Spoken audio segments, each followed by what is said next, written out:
आगे देखिए, परमात्मा ने बिल्कुल स्पष्ट कर दिया इस छोटे से सत्संग में कि यहां पे भगत की भूमिका निभाने कौन आता है, गुरु की भूमिका निभाने कौन आता है, तत्वदर्शी संत की भूमिका निभाने कौन आता है। बिल्कुल स्पष्ट कर दिया परमात्मा ने। सुनिए अब क्या बताते हैं परमात्मा। ये परमेश्वर स्वयं ही दास बनते हैं, स्वयं परमेश्वर स्वयं ही दास बनते हैं। पुण्यात्माओं, परमात्मा स्वयं ही दास बनते हैं। दास यानी भगत। भगत का रोल परमात्मा स्वयं ही करता है। जैसे आज गुरुदेव हमें कहते हैं ना कि मैं इस दास को परमात्मा ने भेज दिया, तो गुरुदेव नहीं कहेंगे कि मैं परमात्मा हूं, लेकिन इन सत्संगों में परमात्मा ने कह दिया, स्पष्ट कह दिया, गुरुजी कर रहे हैं सत्संग, कोई और नहीं कर रहा। आज गुरुजी दास की भूमिका में भी हैं, रामपाल दास। और फिर क्या कह रहे हैं कि वो परमात्मा स्वयं ही दास बनकर आए। सुनिए अब क्या बताते हैं परमात्मा। ये परमेश्वर स्वयं ही दास बनते हैं, स्वयं ही एक सच्चे भक्त का रोल करते हैं, स्वयं ही सच्चे सतगुरु का अभिनय करते हैं और स्वयं ही ये परमेश्वर हैं। अब बताओ पुण्यात्माओं, अब इस सत्संग में क्या कमी रह गई। वो परमात्मा स्वयं ही दास बन के आते हैं, तो आज परम पूज्य सतगुरु रामपाल जी महाराज जी दास की भूमिका में भी हैं। अपने नाम के आगे लगाते हैं रामपाल दास। फिर आगे कहते हैं कि वो परमात्मा स्वयं ही एक सच्चे भगत की भूमिका करते हैं।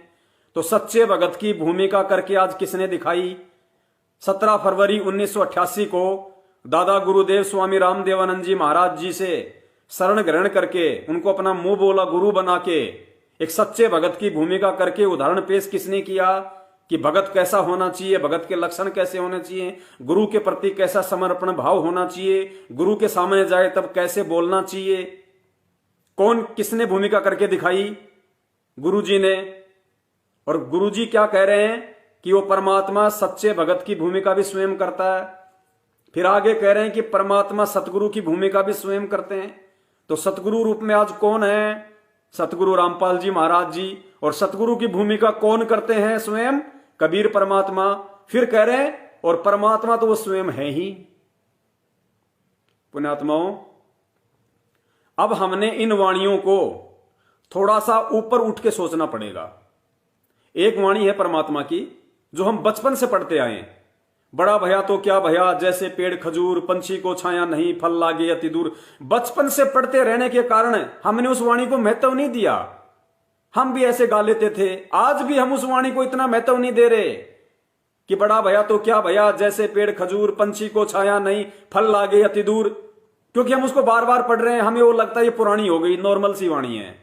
तो ठीक इसी प्रकार पुण्यात्माओं, हम जो नित्य नियम करते हैं, जो गुरुजी ने हमें नित्य नियम दिया है, आरती दी है, सत्संग दी है, उनको कई वर्षों से सुनते रहने के कारण हम सोचते हैं कि गुरुजी तो हमेशा वही सृष्टि रचना, वही कहानी, वही वीर सिंह बघेल, वही गणिका माई, वही मीराबाई का किस्सा है, वही रविदास जी का किस्सा, वही नानक जी के प्रमाण, वेदों के प्रमाण, हमें लगता है तो नॉर्मल से हैं।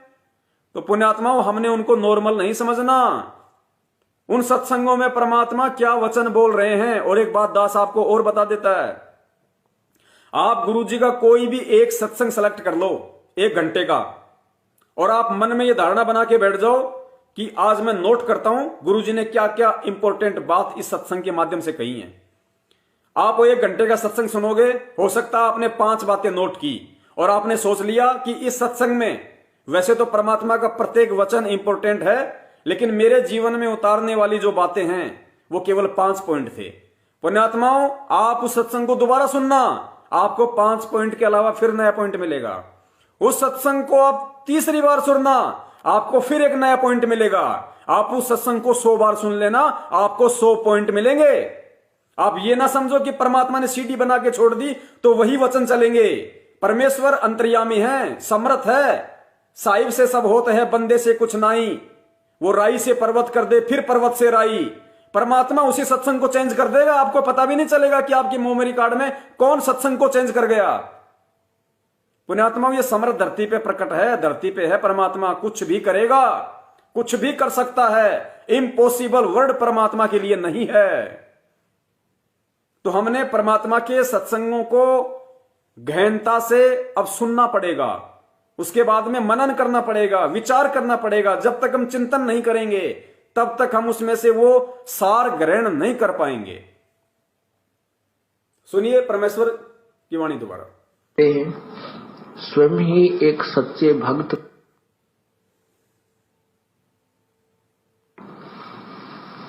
ये परमेश्वर स्वयं ही दास बनते हैं, स्वयं ही एक सच्चे भक्त का रोल करते हैं, स्वयं ही सच्चे सतगुरु का अभिनय करते हैं और स्वयं ही ये परमेश्वर हैं और स्वयं ही एक तत्वदर्शी संत की भूमिका करने ये स्वयं ही एक तत्वदर्शी संत की भूमिका करने ये आते हैं। तो आज तत्वदर्शी संत की भूमिका में कौन है पृथ्वी पे? कौन है तत्वदर्शी संत की भूमिका में? और फिर कह रहे हैं कि स्वयं कौन? परमात्मा स्वयं ही तत्वदर्शी संत की भूमिका करने आते हैं। तो आज तत्वदर्शी संत की भूमिका में हमारे समक्ष कौन है? स्वयं कबीर परमेश्वर। तो बताइए गुरु और इष्ट में कहां अंतर हो गया? सत भक्ति में क्या हम अब भी धोखा खाएंगे? गुरु को अलग मान के, इष्ट को अलग मान के और आगे सुनते जाना, सारे मन की भ्रमणाएं दूर हो जाएंगी। और मैं निवेदन करता हूं अपने सत्सेवक भाई बहनों से, किसी के कमेंट्स पे ध्यान मत दो। परमेश्वर ने अपनी वाणी बोल रखी है कि कोई कहे जग जोनार करी, कोई कहे महोछारे, बड़े बड़ाई करया करें, गाड़ी काटे ओछारे। हम तो बड़ाई के भूखे भी नहीं है, खाली सत्साहिब लिख दो बहुत है। और जो ओछे प्रवृत्ति के इंसान होते हैं, घटिया प्रवृत्ति के इंसान होते हैं, वो अब शब्दों का प्रयोग करते हैं, गालियां निकालते हैं कमेंट्स में, बुरा भला कहते हैं। तो सत्सेवक भाई बहनों से निवेदन है, ये जो मैनेजमेंट के पीछे लगे हुए कुछ हमारे भ्रमित भाई बहन अगर कुछ उल्टा सीधा लिख रहे हैं, बोल रहे हैं, तो इनको नादान समझो, इनको मंदबुद्धि समझो। अभी इनको ज्ञान नहीं है बेचारों को। हमने कोशिश करनी है, इनके साथ में हमने प्रेम से पेश आना है, क्योंकि ये बीमार हैं, ये बेचारे बीमार हैं। इनके अंदर गुस्सा, क्रोध, आक्रोश है इनके अंदर। ये बीमार हैं, ये बीमारी है, ये क्रोध। बात बात पे आवेशित हो जाना, किसी भी बात का निष्कर्ष ना निकालना, किसी के भी कह देने से आगे बोल देना, ये बीमार व्यक्ति के लक्षण है। पुण्यात्माओं, आप और हमें परमात्मा ने रोग मुक्त कर रखा है, तो हमने बीमार के साथ में कैसा व्यवहार करना है, ये हमने विचार करना है। तो उन भाई बहनों के कमेंट्स पे ध्यान मत दो, साध संगति का लाभ उठाओ, छोड़ दो उनको, भूल जाओ, बहुत हो गए कमेंट्स। परमेश्वर दया करें, ध्यान से साध संगति का आनंद लो पुण्यात्माओं। ये परमेश्वर की चर्चा हो रही है और परमात्मा कहते हैं कि सत्संग की आदि घड़ी तब के वर्ष हजार, तो भी बराबर है नहीं कहे कबीर विचार। सत्संग क्या होता है? परमेश्वर ने कहा एक ने कही दूजे ने मानी, कहे कबीर वो दोनों ज्ञानी। सत्संग यानी जो सच है, जो सच्ची बात कही जा रही है, वो ही सत्संग है। परमेश्वर अपने मुख कमल से सत्संग करते हैं, वो भी सत्संग है। परमेश्वर के बच्चे उन सुने हुए सत्संगों को आधार बना के हरि चर्चा करते हैं, साध संगति करते हैं, वो भी सत्संग है। तो अपने को सत्संग का आनंद लेना है, साध संगति का आनंद लेना है। छोड़ दो इनको कमेंट्स को, ये कमेंट से नहीं समझेंगे। परमेश्वर दो तरीके से इस मार्ग पे अपने बच्चों को समझाएंगे। जिनके अच्छे शुभ संस्कार हैं वो ज्ञान से समझेंगे, और जो ज्ञान से नहीं समझेंगे फिर वो ठोकर खा के समझेंगे। तो इन्होंने ठोकर खाने की सोच ली है, इनको ठोकर खाने दो। और ये पशु की आदत होती है, पशु जब तक एक दो ठोकर नहीं खा लेता है तब तक वो सीधे रास्ते नहीं चलता। और परमात्मा ने समझदारी इंसान के विषय में बताया कि समझदार इंसान वो नहीं है जो ठोकर खा के समझे, समझदार व्यक्ति वो नहीं जो ठोकर खा के समझे। अरे समझदार तो वो है जो दूसरों की ठोकर से समझ जाए कि अगर ये काम मैं करूंगा तो मेरा भी अंगूठा फूटेगा, वो समझदार होता है। तो इनको अपनी राह पे चलने दो। हमें परमात्मा ने जो सेवा दी है हम उस हिसाब से अपनी सेवा करें और शेयर करते रहें। बीच बीच में वीडियो को शेयर करते रहें और ध्यानपूर्वक, परमात्मा दया करें, एंड तक वीडियो को देखिए। ये फाइनल वीडियो है एक तरीके से। इस वीडियो को भी अगर किसी ने नहीं समझा और इस वीडियो को समझ के अगर अपने गुरु को नहीं समझा, पुण्यात्मा वो व्यक्ति फिर भक्ति करने के लायक नहीं है हमारी दृष्टि में। परमेश्वर की अपनी मौज, वो तो दयालु है। सुनिए, ये परमेश्वर हैं और स्वयं ही एक तत्वदर्शी संत की भूमिका करनी है इस काल के लोक में आते हैं। अब क्या बताते हैं इस आत्मा को कि होले सुहागन सुरता त्यार। सुनना परमात्मा इस वाणी को, ये दूसरा पॉइंट है इसी सत्संग का। होले सुहागन सुरता त्यार मालिक घर जाना है, इस वाणी को ध्यान रखना।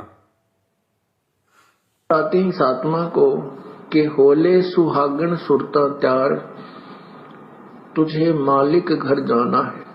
जब तक हम पुण्यात्माओं, होले सुहागन सुरता त्यार मालिक घर जाना है, ये छोटी सी वाणी है एक लाइन की, नीचे वाली लाइन भी यूज नहीं करी, केवल ऊपर ऊपर की लाइन है। होले सुहागन सुरता त्यार, यानी गुरुदेव कह रहे हैं कि यहां पे आत्मा को कह रहा है परमात्मा कि होले सुहागन सुरता, सुरता यानी आत्मा, और सुहागन यानी जो गुरु से नाम ले लेती है। होले सुहागन सुरता त्यार मालिक घर जाना है।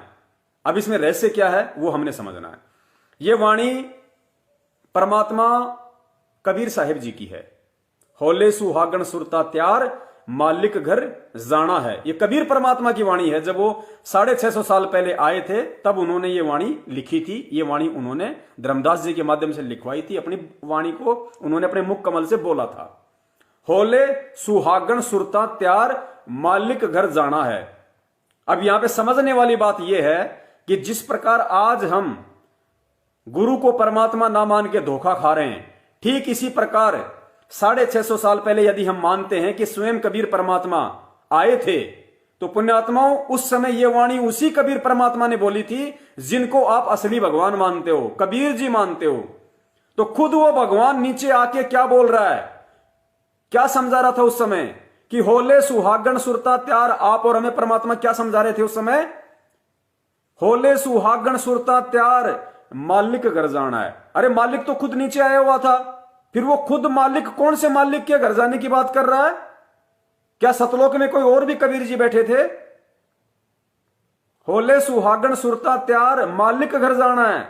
खुद वो मालिक, खुद वो कबीर 650 साल पहले एक संत रूप में, जिंदा महात्मा के रूप में आके अपने आप को छुपाते हुए खुद कह रहा है, दूसरे परमात्मा की तरफ इशारा कर रहा है, जबकि ऊपर और कोई परमात्मा नहीं था, वो खुद ही नीचे आया हुआ था। फिर भी अपने आप को परमात्मा से अलग साबित करते हुए हम जीव आत्माओं को समझाने के लिए कि डायरेक्ट वे में कहूंगा कि मैं हूं तो कोई नहीं मानेगा, अपने आप को परमात्मा से भिन्न दर्शाते हुए, एक संत रूप में दर्शाते हुए कि होले सुहागन सुरता त्यार मालिक घर जाना है। यानी खुद वो कबीर परमात्मा 650 साल पहले जो नीचे आया हुआ था, वो खुद भी इशारा कर रहा है कि मालिक कोई और है। तो वही इशारा तो आज गुरु जी कर रहे हैं, वही इशारा तो आज गुरु जी कर रहे हैं कि मैं तो दास हूं, मैं तो परमात्मा का भेजा हुआ प्रतिनिधि हूं, परमात्मा खुद ना आए तो मुझे भेज दिया। तो वो सेम टू सेम इशारे तो आज गुरु जी कर रहे हैं। तो उन सत्संगों को आधार बना के पुण्यात्माओं आज हमने समझना पड़ेगा कि परमात्मा ठीक वही भूमिका करेगा जो भूमिका उन्होंने 650 साल पहले की थी। उस समय भी वो कबीर दास बन के आए, आज भी रामपाल दास बन के आए। उस समय भी वो स्वामी रामानंद जी के शिष्य बने हुए थे, उनको अपना मुंह बोला गुरु बना रखा था, एक दास की भूमिका में, एक भगत की भूमिका की। आज भी स्वामी रामदेवानंद जी महाराज जी को अपना मुंह बोला गुरु बनाया, आज भी एक सच्चे भगत की, सच्चे दास की भूमिका कर रहे हैं। उस समय भी वो सतगुरु की भूमिका में थे क्योंकि सच्चा ज्ञान दे रहे थे। आज भी परमात्मा सतगुरु की भूमिका में सच्चा ज्ञान दे रहे हैं। उस समय भी परमात्मा तत्वदर्शी संत की भूमिका में थे और आज भी तत्वदर्शी संत की भूमिका में है, लेकिन अंतिम समय तक अपने आप को भगवान से अलग ही दर्शाया। तो अब हमने इन सत्संगों को आधार बना के समझना पड़ेगा कि कबीर के सत्य भक्ति मार्ग में कबीर स्वयं ही गुरु होता है। आगे और अच्छे से समझ में आ जाएगा।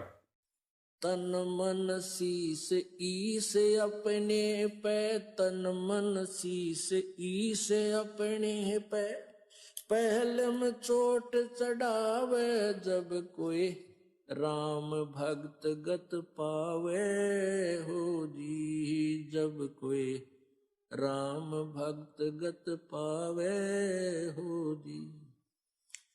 तन मन शीस ईस अपने पे, तन मन शीस ईस अपने पे, पहले में चोट चढ़ावे जब कोई राम भक्त गत पावे हो जी। जब कोई राम भगत गत पावे हो जी। भाई सतगुरु तिलक अजप्पा माला युक्त जटा रखवावे। सतगुरु तिलक अजप्पा माला युक्त जटा रखवावे। जत को पीन सत का चोला भीतर बेख बनावे। जब कोई राम भगत गत पावे हो जी। जब कोई राम भगत गत पावे हो जी। भाई लोक लाज मर्याद जगत की तरण जो तोड़े बगावे। लोक लाज